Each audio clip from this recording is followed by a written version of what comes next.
मान साहब, आप हमें इलेक्शन में नज़र आए और आपने यूथ कौंसल गांव बानी मेरा से विन किया। तो आप मुझे ये बताएं, यूथ कौंसल विन करने के बाद आपने हम नौजवानों के लिए क्या किया है? लेकिन बदकिस्मती से जो फंड्स थे वो पूरे के में तमाम विलेज कौंसल्स को जो है वो फराहम नहीं किए गए, कि जिसकी वजह से हम, क्योंकि जब वसाइल पास होते हैं तो बंदा आगे काम भी करता है। अस्सलाम वालेकुम नाज़रीन, मैं हूँ असगर करलाल और आप देख रहे हैं के पॉडकास्ट। आज मेरे साथ एक सियासी शख्सियत मौजूद है जिनका ताल्लुक गांव बानी मेरा मोहल्ला हाथी चतरनाथ से है और हमारे गांव के साबका किसान और यूथ कौंसल सिलेक्शन लड़े इन्होंने। जी हाँ, मैं बात कर रहा हूँ सरदार उस्मान साहब की। उस्मान साहब, मैं आपको एक पॉडकास्ट में खुश आमदीद करता हूँ। जी बहुत बहुत शुक्रिया असगर। उस्मान साहब, आप काफ़ी यंग एज के लड़के हैं, तो मेरा आपसे सवाल ये है कि आप सियासत में ही क्यों आए, बाकी प्रोफेशन में क्यों नहीं? जी असगर, ऐसा है कि मेरे वालिद साहब हाफिज़ मोहम्मद तौर शहीद हुए हैं,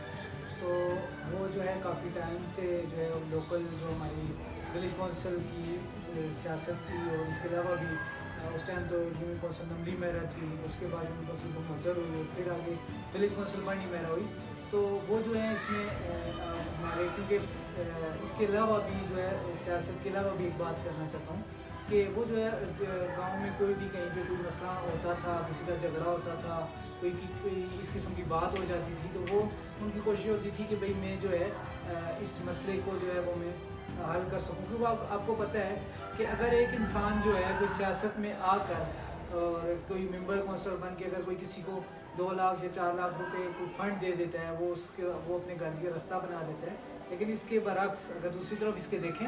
तो वहाँ पे ये चीज़ होती है कि 2 लोग जो हैं वो 2 लोग करते करते 2 ख़ानदान, फिर 2 ग्रुप्स, और करते करते ये आगे तक बात जाती है कि लड़ाई झगड़े वाली। जहाँ पे बात लड़ाई झगड़े वाली आ जाती है तो फिर वो अदालतें और वो थाना कचहरी करते करते उनके करोड़ों रुपए लग जाते हैं। तो मेन मकसद जो था वो ये था कि हमारे गांव में, हमारा गांव जो है पुरअमन रहे, ठीक है, हमारे लोग, हमारे ख़ानदान, हमारे तमाम लोग आपस में भाईचारे के साथ रहें, और हमें इतना शऊर आ जाए कि हम जो है ये सिर्फ जो है किसी से हम इस तरह की बात ना करें कि हमें थोड़ा सा फंड देने, हमने रास्ता बना देंगे, लेकिन हमारी आवाम के अंदर इतना शऊर हो कि हम दोबारा से जो है जो काम हमें ज़रूरत है वो हम तो खुद भी कर सकते हैं अगर हमारे ये थाने कचहरियों में केस ना लगे हों। तो वो ये चीज़ थी कि वो एक तो ये था कि लोगों की सुलह सफाई करवाने में अल्लाह ताला ने उनको खुसूसियात दी हुई थी, और इस तरह करते करते जब उन्होंने कहा, देखा कि भाई ये चीज़ें जो है हमने करनी है, इसके लिए प्लेटफॉर्म भी होने चाहिए, तो मेरे वालिद साहब हाफिज़ मोहम्मद तौर शहीद, तो उन्होंने जो है ये सियासत में आए, ठीक है, इलेक्शन लड़े, करते करते और अपनी जान जो है इसी काम के दौरान ही वो शहीद हो गए, ठीक है। उसके बाद क्योंकि हमारा जो है वो मेरा, हमारे पूरी फैमिली का, मेरे भाइयों का, हमारा यही ख्वाहिश है, एक शौक़ है कि भाई हमने अपने लोगों की खिदमत करनी है, वो सियासत में रह कर भी, और सियासत के अगर हमें कोई और प्लेटफॉर्म भी मिलता है तो हम इसकी खिदमत को जो है वो हमेशा जारी रखेंगे। उस्मान साहब, आप हमें इलेक्शन में नज़र आए और आपने यूथ कौंसल गांव बानी मेरा से विन किया। तो आप मुझे ये बताएं, यूथ कौंसल विन करने के बाद आपने हम नौजवानों के लिए क्या किया है? जहाँ तक हमारी विलेज कौंसल की, क्योंकि मैं आपने एज अ यूथ कौंसलर सवाल किया है, तो as a youth councillor village council बानी मेरा से मैं मुंतखब हुआ,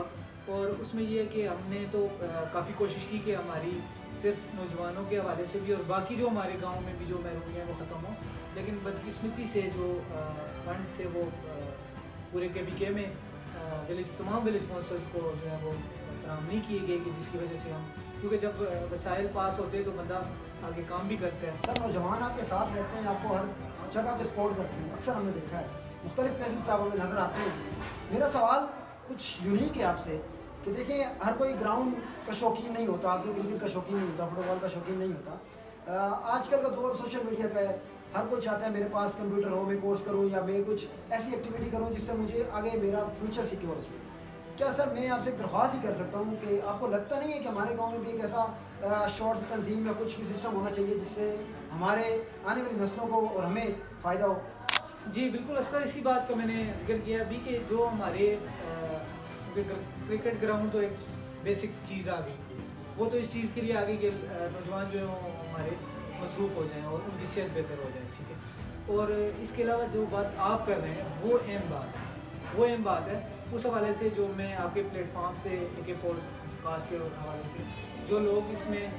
جو ان چیزوں کے بارے میں نالج رکھتے ہیں، پروفیسرز ہیں، ٹھیک ہے، ہمارے گاؤں کا بہت بڑا نام ہے، بہت لوگ ہیں ان میں، تو میں ان سے یہ ریکویسٹ کرتا ہوں بلکہ آپ کے چینل کے حوالے سے کہ وہ جو ہے وہ بھی نوجوانوں کو گائیڈ لائن فراہم کریں، ٹھیک ہے، کہ یہ بات میں نے ابھی پہلے بھی کی ہے کہ جو چیزیں ہوتی ہیں، جو بندہ جس لیول سے فری ہوتا ہے، تو جب انسان اپنے شوق کے مطابق کوئی چیز کرتا ہے نا تو وہ اس میں کامیاب ہوتا ہے، ٹھیک ہے۔ ابھی ایک چیز یہ ہے کہ جیسے آپ کا سوال ہے، ایک فار ایگزامپل میں نے ایسوسیٹ انجینئرنگ کی ہے، ٹھیک ہے، اگر ایک بندہ ہے جس کو شوق ہے کہ بھائی میں نے ڈاکٹر بننا ہے، تو ہم اس کو کہتے ہیں نہیں یار انجینئرنگ جو ہے وہ صحیح ہے، اس میں بڑا اسکوپ ہے، اس کی جاب اچھی مل جائے گی، ایسا ہوگا ایسا ہوگا۔ نوجوان تو کر لیتا ہے، بات تو سنتا ہے، کرتا ہے، پاس بھی ہوتا ہے، لیکن یہ چیز ہوتی ہے کہ وہ اس طرح کے کامیابی اپنی فیلڈ میں حاصل نہیں کر سکتا کہ جتنی کہ اس کو کرنی چاہیے۔ میں آپ کے چینل کے حوالے سے، آپ کے اس پوڈ کاسٹ کے حوالے سے، میں اپنے گاؤں کے جو پڑھے لکھے لوگ ہیں، اساتذہ ہیں، اور جو پراپر گائیڈ لائن کر سکتے ہیں، ان سے بھی میری یہ ریکویسٹ ہے کہ وہ بھی جو ہے اپنے گاؤں میں اپنے نوجوانوں کو گائیڈ فراہم کیا کریں۔ میں یہ نہیں کہتا کہ پراپر کہیں پہ کوئی سینٹر بنا ہوا ہو جہاں پہ وہ جائیں اور وہ جا کے جو ہے وہ اس چیز کو سیکھیں، کہیں پہ بھی ہو سکتا ہے۔ نوجوان ہمیں راستے میں بھی ملتے ہیں، شادی پہ بھی ملتے ہیں، فوتگی پہ بھی ملتے ہیں، کہیں نہ کہیں ہمارا ملنا جلنا ہوتا رہتا ہے، تو وہ اگر گائیڈ لائن وہ فراہم کریں گے، وہ اپنے، کیونکہ ہر شعبے کے جو لوگ ہوتے ہیں وہ اپنے تجربات جو ہے وہ خود رکھتے ہیں، ٹھیک ہے، وہ اپنے لحاظ سے اگر کچھ گائیڈ کریں گے تو وہ میرے خیال سے مزید جو ہے نوجوانوں کے لیے وہ بہتر چیز ہے۔